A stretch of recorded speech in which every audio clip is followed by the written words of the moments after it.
आणि आताच्या क्षणाची सर्वात मोठी बातमी सध्या समोर येतेय। बातमी राजकीय गोटातून आहे, ती म्हणजेच राज्य मंत्रिमंडळाची पहिली बैठक अखेर सुरू झाली आहे। विशेष म्हणजे मंत्री धनंजय मुंडे सुद्धा या बैठकीसाठी दाखल झालेत।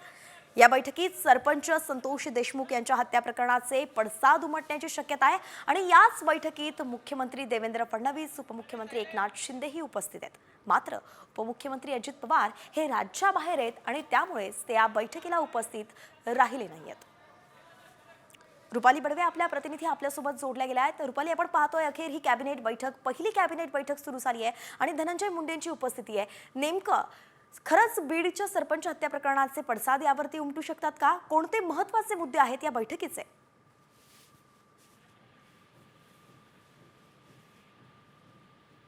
रुपाली, माझा आवाज येतोय आपल्यापर्यंत? हो, मला आवडेल।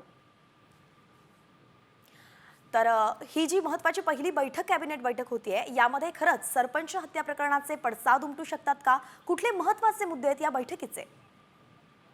सगळ्याच मंत्र्यांना मंत्रिपदाचा चार्ज घेतल्यानंतर आज पहिली बैठक मुंबईतल्या मंत्रालयामध्ये पार पडत आहे आणि याच बैठकीसाठी मंत्री धनंजय मुंडे हे सुद्धा उपस्थित राहिलेले आहेत।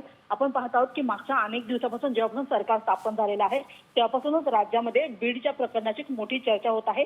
काही दिवसांपूर्वीच वाल्मिकी कराड यांना सुद्धा अटक झालेली आहे आणि त्याच्यानंतर मुंबईमध्ये होणारी ही पहिली बैठक आहे आणि याच बैठकीसाठी आपण पाहत आहोत की धनंजय मुंडे स्वतः उपस्थित झालेले आहेत आणि त्याच्यामुळे आजच्या कॅबिनेटच्या बैठकीमध्ये बीड प्रकरणावरती चर्चा होण्याची दाट शक्यता खरं वर्तवली जात आहे।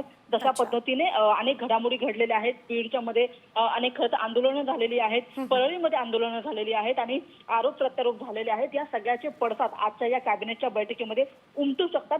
सोबतच जशा पद्धतीने राज्य विधानसभेचा एकूणच निकाल लागलेला आहे, त्याच्यानंतर लाडकी बहीण योजना असेल किंवा मग पाटबंधारे विभाग असेल, या विविध विभागांचा आढावा सुद्धा आजच्या बैठकीमध्ये घेतला जाऊ शकतो। मात्र तशा पद्धतीने राज्यभरामध्ये बीडच्या अनुषंगाने कायदा आणि सुव्यवस्थेचा एक मोठा प्रश्न निर्माण झालेला होता। नक्कीच रुपाली, आपण पाहतोय की अनेक महत्त्वाचे मुद्दे आहेत, त्याच्याबद्दल तुम्ही आता सविस्तर माहिती दिली आणि त्यासोबतच बीडचं हत्या प्रकरण जे आहे, सरपंच हत्या प्रकरण तेही गाजतंय, त्याबद्दलही काय होतंय पाहणं महत्त्वाचं आहे। धन्यवाद, आपण सविस्तर अपडेट दिली। वेळोवेळी या बैठकीचे आपल्याकडून अपडेट्स घेत राहू।